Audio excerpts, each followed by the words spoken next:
بسم اللہ الرحمن الرحیم ایاک نعبد و ایاک نستعین۔ میرے پاکستانیوں، آج کل ایک پوری میڈیا کے اندر چلا ہوا ہے کہ جی شاہ محمود قریشی مجھے ملنے آئے اور وہ کوئی پروپوزل لے کے آئے ہیں -1 کی کہ عمران خان علیحدہ ہو جائے تھوڑی دیر کے لیے اور پارٹی آگے بڑھ جائے۔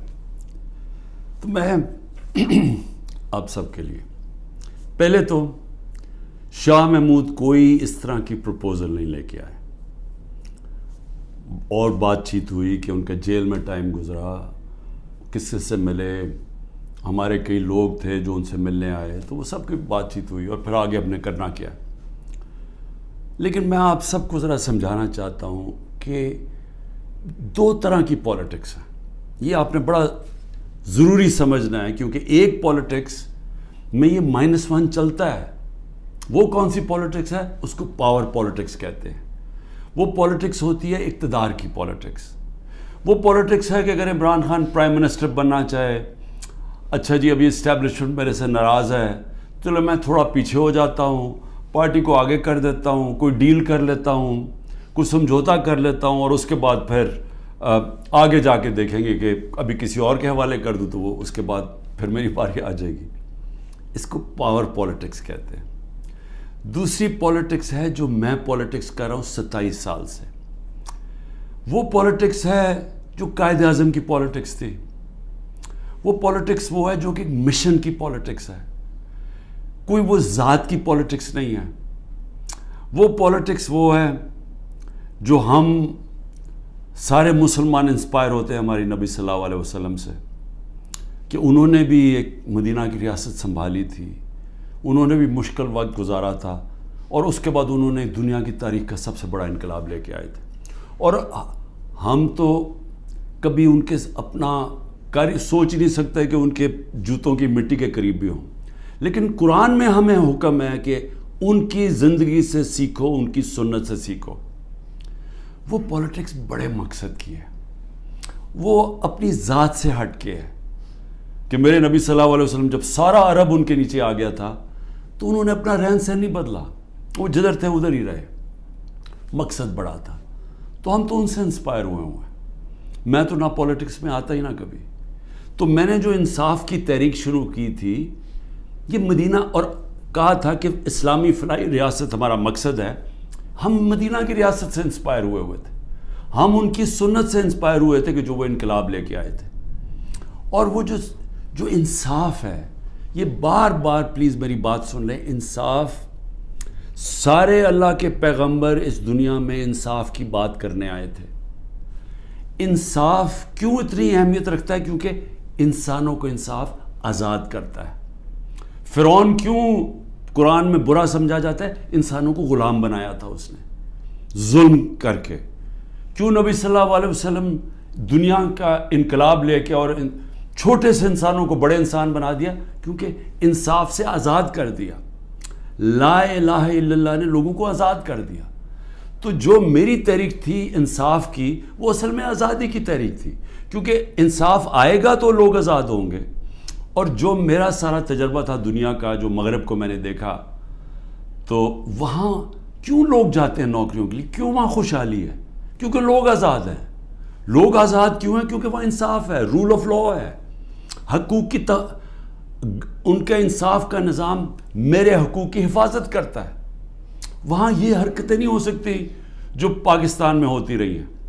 اور میں یہ بھی کہتا ہوں کہ میرے اپنے لوگوں کو، میں اپنی ٹیم کو بتاتا ہوں کہ اب آپ کو پتہ چلا جو ہمارے پر جب ظلم ہوا، کہ کیسے پاکستان کا کمزور طبقہ، مزدور، ہاری، کسان، جو کمزور طبقہ ہے، غریب، وہ چھابڑی والا، چھوٹے دکاندار، چھوٹے صنعت کار، یہ ہر وقت ان کو اس کا ظلم کا سامنا کرنا پڑتا ہے۔ جب وہ طاقتور کے سامنے آتے ہیں، ان کے پاس کوئی ان کی حفاظت کرنے کے لیے نہیں، ان کے تحفظ کرنے کے لیے نہیں، ان کے فنڈامنٹل رائٹس کو کوئی کسی قسم کا تحفظ نہیں۔ اور اس لیے تھانہ کچہری پٹواری کی پالیٹکس ہے، کیونکہ جو ان کا رائٹ ہے تھانہ کچہری پٹواری، وہی ان کو ادھر ظلم ہوتا ہے ان کے اوپر، ان کی زمینوں پہ قبضہ ہوتا ہے، قبضہ گروپ ہے یہاں، کیونکہ انصاف نہیں ہے. تو یہ میری ساری موومنٹ شروع ہوئی تھی تب 27 سال پہلے. یہ میری موومنٹ تب تک رہے گی جب تک میں زندہ ہوں، جب تک ہم اس ملک میں حقیقی آزادی، انصاف لے کے حقیقی آزادی نہیں لے کے آتے. اب یہ جب مجھے یہ کہتی ہیں چیزیں کہ جی وہ -1 کیسے ہوگا؟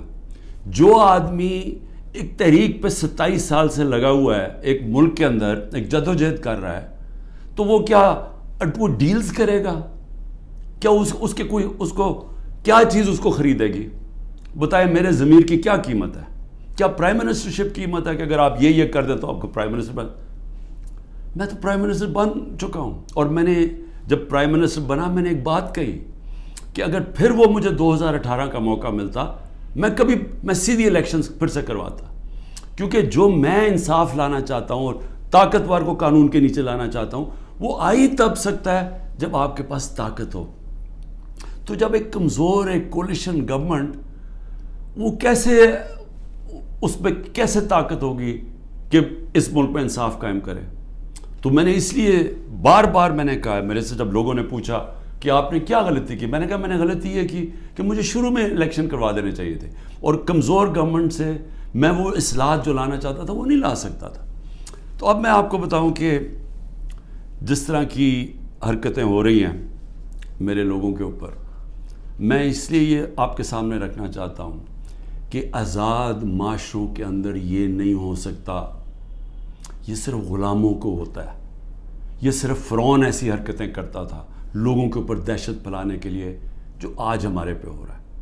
اور میں سارے پاکستانیوں کو کہنا چاہتا ہوں جو اس وقت یہ پی ڈی ایم والے بھی بیٹھے ہوئے ہیں، یہ جو آپ تماشا دیکھ رہے ہیں، یہ یاد رکھیں کہ یہ آج ہمارے پہ ظلم ہو رہا ہے، یہ ظلم آپ کے اوپر بھی ہوگا جب ایک ملک کے سارے انصاف کے اداروں کو، جب ان کو استعمال کیا جاتا ہے، حکومتی اداروں کو استعمال کیا جاتا ہے ایک پارٹی کو ختم کرنے کے لیے اور ان کے لوگوں کے اوپر دہشت پھیلانے کے لیے. تو یہ سسٹم پھر جاتا نہیں ہے، کوئی بھی سنبھال کے یہ سسٹم سب اگر آج ہمارے حقوق نہیں، اگر ہمارے فنڈامنٹل رائٹس نہیں ہیں تو یہ اب کل آپ کے بھی نہیں ہوں گے. فنڈامنٹل رائٹس تو ایک قوم کے حفاظت ہوتے ہیں نا، ان کو ہیومن رائٹس کہتے ہیں. یہ ہیومن رائٹس سارے ملک کے ہوتے ہیں. یہ نہیں ہوتا کہ ایک طبقے کے آپ ہیومن رائٹس لے لیں اور وہ طبقہ کیا ہے؟ ملک کی سب سے بڑی جماعت جس کا سب سے بڑا ووٹ بینک ہے. اگر آپ اس کے ہیومن رائٹس آج وائلیٹ کر رہے ہیں تو اس کا مطلب ہیومن رائٹس نہیں ہے، کیونکہ ہیومن رائٹس کو تو ایک ملک کی عدلیہ اس کی حفاظت کرتی ہے. تو ہماری عدلیہ کے تو کچھ سنتا ہی نہیں ہے. ہماری عدلیہ نے تو سپریم کورٹ کہتا ہے الیکشنز ہوں گے 14 مئی کو آئین کے مطابق، گورنمنٹ پرواہی نہیں کرتی.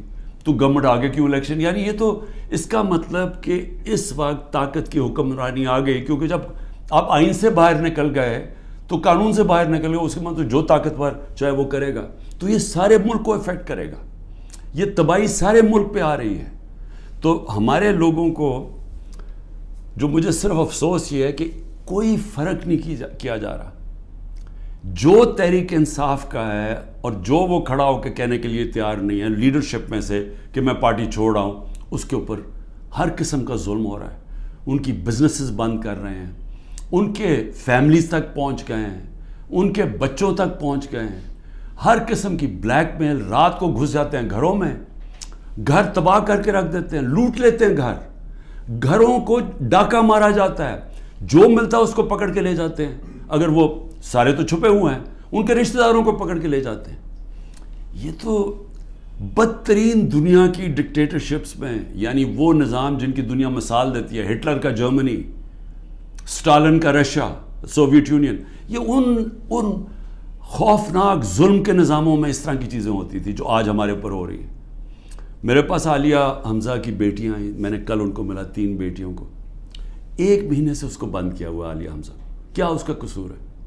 اس کا والد وہ میرے پاس آئے، انہوں نے بتایا کیسے گھر میں گھس کے انہوں نے ساری چیزیں توڑ دی، ان کی ٹی وی توڑ دیے، 2 آدمی انہوں نے لاٹھیاں پکڑی ہوئی تھی، جو چیز آئے توڑ کے چلے گئے، جو چیز 2-3 اچھی چیزیں پسند آئیں اٹھا کے لے گئے.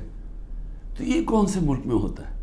یہ غلام ملکوں میں لوگوں کو غلام بنانے کے لیے یہ ہو رہا ہے. یہ آزاد قوموں میں نہیں ہوتا. اور یہ جس طرف ہم اب جا رہے ہیں, یہ جو ظلم کر رہے ہیں, صرف اور صرف خوف پلا کے سمجھ رہے ہیں کہ یہ پارٹی ٹوٹ جائے گی. اور کئی لوگ چلے بھی گئے ہیں. لیکن کیا اب میرے سے پوچھیں کہ کیا مجھے اس سے کوئی فرق پڑ رہا ہے؟ 150 سے اوپر کیسز کر دیے, قتل کا کیس آخری کر دیا میرے اوپر. مجھے 19 بیلیں لیے میں نے ایک دن میں. یہ دنیا کا ریکارڈ ہے. اس کے بعد 4 گھنٹے نیب میں بیٹھا ہوں. 4 گھنٹے نیب نے میرے سے وہ جو سوال پوچھے, میں چیلنج کرتا ہوں کہ کسی عدالت کے اندر کبھی بھی یہ کیس کی کوئی اہمیت ہو جائے. کوئی کیس ہی نہیں ہے. کیبنٹ کا فیصلہ ہے, ساری کیبنٹ نے فیصلہ کیا. اب یہ دکھانا تھا کہ مجھے اس سے کوئی ذاتی فائدہ ہوا. کیا القاعدہ جو پہلا بن چکی تھی, شروع ہو گئی تھی یونیورسٹی, کیا وہ ایک ٹرسٹ ہے؟ وہاں غریب گھرانوں کے بچوں کو مفت تعلیم مل رہی ہے سیرت نبی پہ اور یہ جو ٹیکنالوجی کے اوپر. وہ ٹرسٹ ہے جس نے شوکت خانم ہے. مجھے اس سے کیا فائدہ ہے؟ 1 روپیہ نہیں دکھا سکتے مجھے کیا فائدہ ہو. نہ ہی ہو کسی ٹرسٹ سے کسی کو فائدہ نہیں ہو سکتا. ٹرسٹ ڈیڈ میں لکھا ہوا ہے. تو وہ کیسز بھی ہیں, قتل کا کیس بھی ہے. ہر روز کوئی نئے کیس آ جاتا ہے. عدالتوں کے میں چکر مار رہا ہوں, لیکن مجھے اس سے کوئی فرق نہیں پڑتا. میں ہر عدالت میں جاتا ہوں, ہر کیس میں جاتا ہوں, یہ بتانے کے لیے کہ میں قانون سے اوپر نہیں ہوں. جبکہ میرے اوپر یہ جان کے کیا جا رہا ہے, یہ مجھے خوف دلانے کے لیے کیا جا رہا ہے. میں یہ آج کہنا چاہتا ہوں کہ یا اس سے یہ سارے کیسز کریں, اور اس کیسز میں کیونکہ کسی عدالت میں کوئی سزا نہیں ہو سکتی, ملٹری کورٹس سیٹ اپ کیے ہیں. اپروور ڈھونڈے جا رہے ہیں جو کہ جی عمران خان نے ہمیں کہا تھا کہ وہ کور کمانڈر کا گھر جلاؤ. یہ کہیں گے, ان میں سے کوئی اپروور آ جائیں گے, مجھے ملٹری کورٹ میں لے جائیں گے, سزا ہو جائے گی. مجھے کوئی فرق نہیں پڑے گا. جو آدمی ایک مشن, جو 22 سال سٹرگل کر کے, جو اگر جس کے پاس سب کچھ تھا, کوئی ضرورت نہیں تھی 22 سال سٹرگل کرنے کی, اگر وہ آج 27 سال کے بعد اگر کسی کا خیال ہے کہ میں جیل سے ڈر جاؤں گا, یا جو بھی یہ جو 2.5 قاتلانہ ہم 2 میرے اوپر حملے ہو چکے ہیں قتل کرنے کے لیے, ایک مجھے وقت پہ پتہ چل گیا تو میں نے ٹی وی پہ بتا دیا کہ کیا کرنے جا رہے تھے, تو اس سے کیا فرق پڑے گا؟ جو قاتلانہ حملے سے نہیں ڈرتا تو وہ کس سے اور ڈرے گا؟ لیکن اس سے بھی زیادہ گھٹیا پان میری بہنوں تک پہنچ گئے ہیں. میری بیوی کے اوپر کیس, ٹرسٹی ہو کے اس کا وارنٹ کا, ایک ٹرسٹی کو 1 پیسہ نہیں مل سکتا, کیونکہ وہ سیرت نبی میں بہت ان کی سٹڈی ہے, وہ انٹرسٹڈ تھی القادر یونیورسٹی, وہ ٹرسٹی ہے, اس کے اوپر وارنٹ نکال دیا. میری بہنوں کے اوپر میں صرف یہ بتا رہا ہوں کہ کس لیول پہ پہنچ گئے ہیں. ایک بہن کا بیٹے کے اوپر وارنٹ نکالا ہے, اس کا خنسامہ اٹھا کے لے گئے, وہ بیٹا نہیں تھا. خنسامہ جب واپس آیا وہ آئی سی یو میں 2 ہفتے سے پڑا ہوا ہے, آئی سی یو کے اندر خنسامہ, اسے پتہ ہے کیا کیا وہاں جیل کے اندر. ایک بہن اس کی بہو کے پاس پہنچ گئے کہ جی آپ کوئی جیو فینسنگ میں آپ کہیں تھی, اس کے پاس پہنچ گئے. ایک بہن اس کی زمین اس کے اوپر اینٹی کرپشن پہنچ گئی ہے. میں نے اپنی بہنوں کو ویسے کہا, میں نے کہا دیکھو ملک سے باہر چلے جاؤ. وہ تینوں کھڑی ہیں, نہیں ہم فیس کریں گے, ہم نہیں جاتے. مجھے کئی دفعہ جی عمران خان آپ ملک سے باہر, میں کیوں ملک سے باہر جاؤں گا؟ یعنی میں نے اگر کوئی کرپشن کی ہوتی تو میں بھی شاید جس طرح یہ بھاگ جاتے ہیں, جب ان کے اوپر اقتدار سے نکلتے ہیں سب باہر بھاگ جاتے ہیں, کیونکہ ان کے کیسز ہوتے ہیں, باہر بھاگتے ہیں, کیسز رک جاتے ہیں. میں سارے کیسز فیس کروں گا کیونکہ میں نے کوئی غلط کام نہیں کیا. مجھے پتہ ہے اللہ الحق ہے. یہ خود ہی جب یہ جو کوئٹہ کا مرڈر کیس کیا, یہ خود ہی ذلیل ہو رہے ہیں اس میں. سب کو پتہ ہے, کوئٹہ کے اندر سب کو پتہ ہے کہ ان کی دشمنی تھی. میں پھر آگے آپ کو کہوں, اب آگے کیا راستہ ہے, ملک کا راستہ آگے کیا ہے؟ میں جو یہ ان سے بات کرتا ہوں کہ میرے سے بات چیت کرو, کوئی بات چیت نہیں کرتا. میں اپنی اسٹیبلشمنٹ آرمی چیف سے اسے کہتا ہوں کہ بات چیت کرو, وہ کوئی بات چیت کرنے کے لیے تیار نہیں ہے. میں اپنی ذات کے لیے آپ سے بات نہیں کرنا چاہتا. مجھے آپ کچھ نہیں دے سکتے. قوم میرے ساتھ کھڑی ہے, کیا کوئی دے سکتا ہے؟ میں کوئی چور دروازے تو آنا نہیں چاہتا. اگر قوم مجھے ووٹ دے گی میں تیار ہوں, لیکن اگر قوم ووٹ نہیں دے گی تو نہیں. اللہ نے تو سب کچھ, میں وہ اللہ نے کا شکر ادا کرتا ہوں ہر وقت کا جو اس نے مجھے دیا ہے. لیکن میں بات کرنا چاہتا ہوں کہ ملک تباہی کی طرف جا رہا ہے. یہ جو بجٹ آیا ہے, اس بجٹ کے اندر ذرا آپ کو سمجھ آ جانا چاہیے کہ ہم اب کدھر ایک دلدل کے اندر دھستے جا رہے ہیں. آپ یہ سوچیں کہ فیڈرل گورنمنٹ جو سارا جب وہ پیسے دے دے گی صوبوں کو, جو 5,000 ارب روپیہ صوبوں کو جب جائے گا, تو فیڈرل گورنمنٹ کے پاس جو پیسہ بچے گا اس سے زیادہ جو ہمارا سود دینا ہے, ہم نے قرضوں کے اوپر سود دینا ہے, وہ سود اس سے زیادہ ہے. 7,300 ارب روپے کا سود دینا ہے. مشکل سے فیڈرل گورنمنٹ کے پاس بچ جائے گا 7,000 ارب سے بھی کم, تو سارا پھر ملک قرضوں پہ چلے گا. ہم نے 3.5 سال میں 18,000 ارب 18,400 ارب قرضہ لیا تھا. 18,400 ارب قرضہ 3.5 سالوں میں. انہوں نے تقریباً 15,000 ارب قرضہ ایک سال میں لے لیا. تو یہ قرضے چڑھائے جا رہے ہیں, انڈسٹری بند ہو رہی ہے. گروتھ ریٹ جو تھی جس سے دولت میں اضافہ ہوتا ہے وہ 6.1% سال پہلے تھی, آج وہ پہنچ گئی ہے 0.3 پہ. تو جو دولت ہے اس کے اندر تو کمی ہو رہی ہے, قرضے بڑھتے جا رہے ہیں. ڈالر کدھر سے آئیں گے؟ انہوں نے 25-30 ارب ڈالر ایک سال کے اندر دینے ہیں, وہ کدھر سے آئیں گے؟ تو میں آج اس لیے یہ سوال پوچھ رہا ہوں کہ کوئی تو روڈ میپ ہوگا نا. ابھی تو روڈ میپ یہ ہے کہ کسی نہ کسی طرح عمران خان کو ختم کرو, اور اگر P T I Imran Khan سے تو اس کو ختم کرو. تو ابھی تو یہ ون پوائنٹ ایجنڈا, ساری ایجنسیز, سب کچھ, سارے ملک کے ادارے وہ اسی پہ لگے ہوئے ہیں کام کرنے. لیکن میں سوال کچھ اور پوچھ رہا ہوں. میں یہ نہیں کہہ رہا کہ کریں, ہم کھڑے ہیں. اس میں سے ایک آپ یہ کرم کر رہے ہیں کہ میرے جو نظریاتی لوگ ہیں وہ نظر آنے شروع ہو گئے ہیں کہ وہ نظریاتی لوگ کون ہیں, اور وہ نظر آنا شروع ہو گئے کہ جو ہمارے ساتھ اور مقصد کے لیے آئے تھے, ان نظریے کے لیے نہیں آئے تھے. تو ایک تو آپ فائدہ کر رہے ہیں کیونکہ صرف نظریاتی پارٹی اب پاکستان کو اس دلدل سے نکال سکتی ہے. لیکن نکالے گی کیسے؟ میری آخر میں بات سن لیں, ایک ہی طرح ہم نکلیں گے. ہمیں کوئی اب باہر سے پیسے دینے کے لیے تیار نہیں ہے. ہمارے جو دوست ملک ہیں وہ بھی پیسے دینے کے لیے نہیں تیار. میرے لیے جو سب سے زیادہ شرمندگی ہوتی تھی کہ جب میں اپنے دوست ملکوں سے پیسے مانگنے گیا ملک کے لیے, کیونکہ دیوالیہ نکلا ہوا تھا ہمارا, تو اس وقت ملک ہمارے پاس تو سب سے بڑا بیرونی خسارہ چھوڑ کے گئے تھے یہ نون لیگ والے, یہ اسحاق ڈار. تو ان سے پیسہ مانگنا سب سے شرمندگی تھی. اب کیسے نکلنا ہے میں آپ کو بتاتا ہوں کیسے نکلنا ہے. اس میں ایک سورس ہے اوورسیز پاکستانی, یہ یاد رکھ لیں, بیرون ملک پاکستانی آپ کو نکالیں گے ادھر سے. اور بیرون ملک پاکستانی کیسے نکالیں گے؟ میں نے پھر سے آپ کو کہتا ہوں کہ 16,000 پاکستانی امریکن ڈاکٹرز, ان کی نیٹ ورتھ 200 ارب ڈالر ہے. ہم آئی ایم ایف سے 6 ارب ڈالر کی پیچھے ان کے منتیں کر رہے ہیں کہ کسی طرح دے دیں ہمیں. 200 ارب ڈالر ان کی ہے, یہ صرف 16,000 ہے. 1 کروڑ باہر پاکستانی بیٹھا ہوا ہے. اگر ہم کسی طرح ان کی انویسٹمنٹ لیں, وہ یا سرمایہ کاری شروع کر دیں بجائے دبئی میں کرنے میں اور دنیا میں اور ملکوں میں کر رہے ہیں, اگر وہ سرمایہ کاری شروع کر دیں, آپ یقین کریں یہ ملک اتنی تیزی سے اٹھ سکتا ہے کیونکہ ڈالر اندر آنے شروع ہوں گے, نوکریاں مل, اور وہ آنا شروع ہو گیا تھا.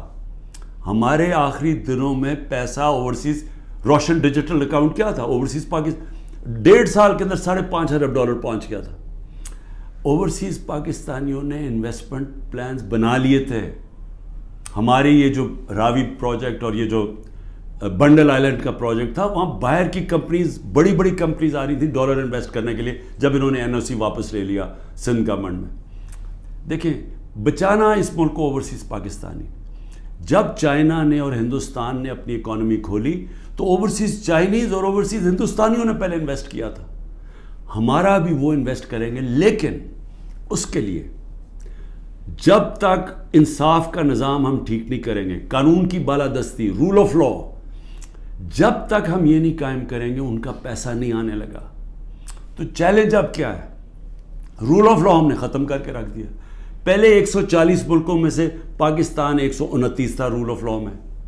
اب جو یہ انہوں نے کریک ڈاؤن کیا اب تو یہ بالکل ہی نیچے گر گیا ہے, اب تو وہ بنانا ریپبلک بن گیا ہے. تو جب رول آف لا ہی نہیں ہے, انویسٹمنٹ کیسے آئے گی؟ انویسٹمنٹ نہیں آئے گی, دولت میں اضافہ کیسے ہوگا؟ یہاں تو اس وقت پاکستانی پیسہ باہر بھیج رہے ہیں, پاکستانی ڈالر لے کے بیٹھے ہوئے ہیں کیونکہ وہ کسی کو اعتماد ہی نہیں ہے. تو جب تک ہم اس ملک کا نظام ٹھیک نہیں کرتے, جو میں 27 سال پہلے انصاف کی تحریک لے کے نکلا تھا, رول آف لا کی تحریک, وہ جب تک اب ہم قائم نہیں کریں گے, پاکستان کے نظام کو ٹھیک نہیں کریں گے, گورننس سسٹم تب ٹھیک ہوگا, ادارے مضبوط ہوں گے. اور جب لوگوں کو اعتماد ہو جائے گا کہ ہمارے اب جب میں اپنی سرمایہ کاری کروں تو یہاں کا جو قانون ہے, جو ان کی لا انفورسمنٹ ہے, جو ان کی عدلیہ ہے, وہ میری سرمایہ کاری کی حفاظت کرے گی, میرے سے فراڈ نہیں ہونے دے گی. یہ جب تک اعتماد نہیں ہوتا پیسہ نہیں آنے لگا. اور اس کے لیے جب تک کہ حکومت نہیں آتی جو پبلک مینڈیٹ سے آئے, جس کو پبلک سپورٹ کرے, جس کو بڑا ووٹ ملے اور پبلک کی سپورٹ سے آئے, صرف وہی بڑے بڑے فیصلے کر سکتی ہے. نہیں تو ان کو تو آپ نے دیکھ ہی لیا ہے کیا کیا انہوں نے, سوائے مہنگائی کر کے, تاریخی مہنگائی 38% پہ, انہوں نے کیا کیا؟ انڈسٹری بند ہو گئی ہے, بے روزگاری بڑھ گئی ہے, گروتھ ریٹ, انہوں نے اور کیا کرنا ہے؟ تو یہ جو ابھی تک تو گیم پلان میں یہی کھچڑی پکنے لگی ہے نا, آگے نئی آ گئی ہے, نئی جماعت ایک کریٹ کر دی ہے. ہم نے بھی اپنے بڑے بڑے اچھے 27 سال پرانے ہم نے لوگ وہاں بھی بھیج دیا ہیں ان کے پاس, اور ضرورت ہے تو حکم کریں ہم اور بھی بھیج دیتے ہیں. لیکن اس سے ملک ٹھیک نہیں ہونے لگا. ملک ٹھیک تب ہوگا جب ایک public mandate, free and fair election کے بعد ایک مضبوط گورنمنٹ آئے گی.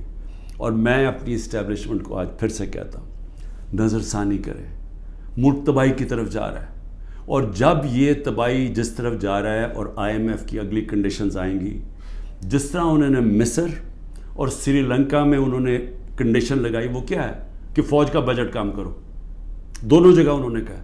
تو یہ تو ہم ادھر جا رہے ہیں کہ ہم اپنی سیکیورٹی اینڈ میں کمپرومائز کریں گے, اور ایک دفعہ سیکیورٹی کمپرومائز ہوگی اس ملک کی تو ہمارے جو دشمن بیٹھے ہیں وہ ملک توڑنے کے لیے تیار ہیں.